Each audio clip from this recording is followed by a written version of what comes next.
Let's take a look at how to enable or disable technical information within PreBilt. When configuring PreBilt for EWM, knowing the technical names of the logical transaction, logical step, and field names for any screen within the EWM RF framework is essential.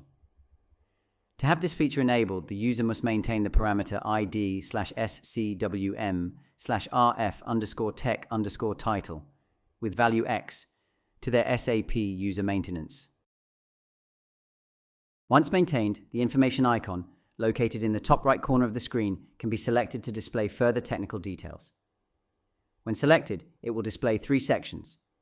General, which contains the screen program name you are currently in. Actual, which displays the RF technical details for the screen you are currently in.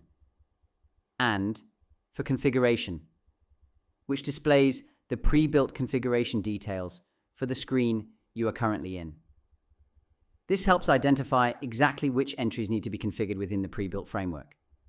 If you select the three dots and then select Tech Info and close the window, you will now notice that screen field labels include both the technical name and the display name, while function buttons show both the function code and its description.